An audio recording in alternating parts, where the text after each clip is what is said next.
So Wu Ming here. Today I wanted to talk about unity consciousness. Um, to me, unity consciousness is just a scientific fact. There are so many people struggling for ways to believe in it, struggling for ways to convince themselves that the universe is all one. And I don't think any of that's necessary, and I think it's a waste of energy, a waste of time. And if you end up believing that the universe is all one, if you don't know that for sure, if you don't know it deep down in your heart, it doesn't mean anything. It doesn't mean anything at all. It's why a great teacher can tell you something and it doesn't necessarily change your life. Because it only changes your life when you realize it the way they realize it. So, but let me walk you through why it's a scientific fact. Everything is energy. If you asked a physicist or if you asked a sage, everything is energy. There's no disagreement between the spiritual sage and a scientist on this point. You could even ask a biologist. There's energy in every cell. There's a mitochondria in every cell creating energy. There is I feel the sun right now. I feel the heat of the sun right now. Do you know how far the sun is from me? But I'm connected to the sun through that energy, through that heat. I can feel the sun. Is there a place where I end and the sun begins? Is there a place where this tree ends and I begin? Is there a place where this earth ends and I begin?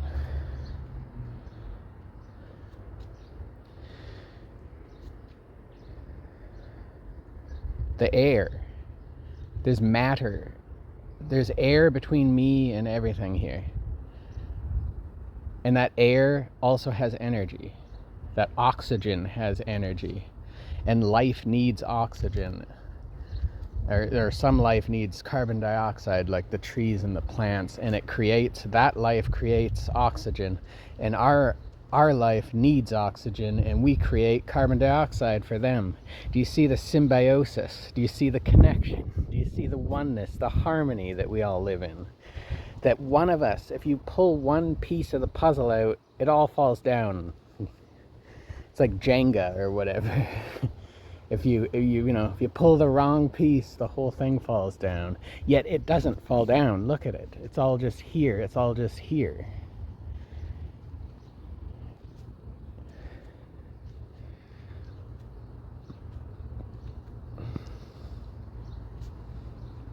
It's all just here.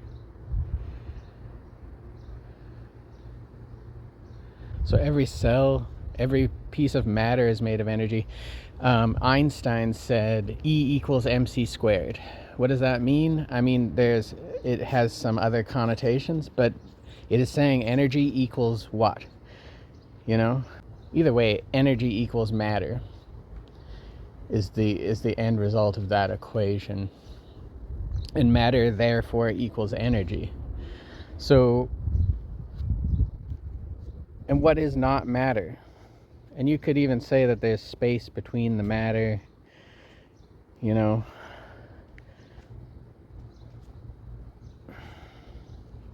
in that space between the matter, is there something else? When we keep dialing up a microscope, or we keep dialing up a telescope, we keep seeing more and more. We don't see less. So just because you can't see it now doesn't mean it's not there. If we keep dialing in our awareness to a more focused spot, I would say we are from all of scientific experiments and whatnot, we have found that we will just keep continuing to discover new things. We will start to see that even between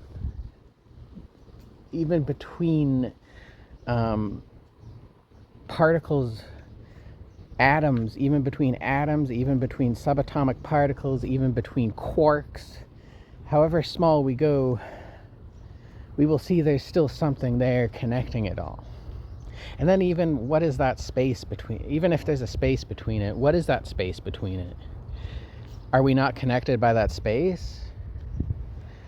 And you can call it the space-time continuum or whatever you want to call it. But that emptiness, say the vast emptiness of space, the vacuum of space, it connects us, and you can even see by the results of gravity and Einstein's Einstein's special theory of relativity shows that the space-time continuum is actually keeping celestial objects together, holding them together by some force that he called gravity. Now, that's just all a bunch of words, and we don't know the real details, and Einstein never knew the real details. Maybe we'll never know the real details, but we do know there's a connection. And this is my only point, that this connection is a valid fact. It's an absolute fact. I don't know how anyone could dispute the fact that everything is connected. And if everything is connected, it's all one.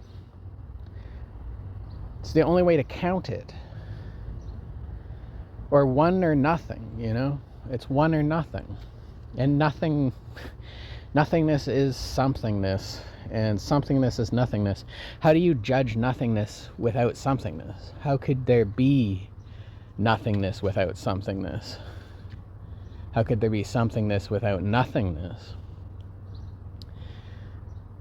If there was nothing, we wouldn't be having this conversation. If there was just nothing, I wouldn't be here. There wouldn't be a video, there wouldn't be TikTok, there wouldn't be a Wu Ming or a Brad Coots, there wouldn't be a Winnipeg, there wouldn't be a Canada, there wouldn't be a North America. So I must conclude there is an existence, and that I am a part of it, and that it works as one whole harmony. It works together. Every little part, every little ant walking on these sidewalk bricks is meant to be here and has its place, and it's a part of me and I'm a part of them. There's no other way for me to see life. There's no other way for me to see the world. We get bogged down in our little lives, and it's so easy to become so small and limited and to lose the sight of this connection that we have. It's very easy to lose that, especially in the hubbub, in the rat race. It's so easy to lose that. Yet all you got to do is sit in nature, meditate, practice awareness for a little bit, watch a bird, watch an ant, watch the wind blow through the trees, and we're back to unity consciousness. We're back to singularity. And I want to also talk about how conventionally we do need to act like things are separate. It's, I do need to make money to survive in this world that you're seeing. I do, if I need wood, I need to cut down a tree. I can't just go, I'm one with the tree and somehow get fire, right? So there is this conventional reality, and from the conventional reality we have all the atoms, we all have all the separate people, we have Winnipeg, we have North America, Canada. We need these distinctions, otherwise I can't even talk to you, I can't even communicate with you without these distinctions, these clarifications, these what's another word for it?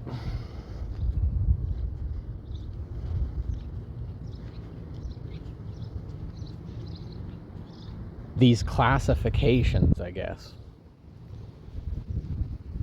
So without that, without being able to categorize everything, it's just not possible to live in this material world.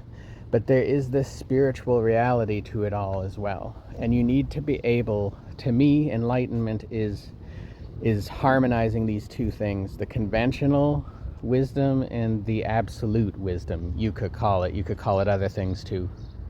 You could call it unity consciousness. You could call it a lack of ego.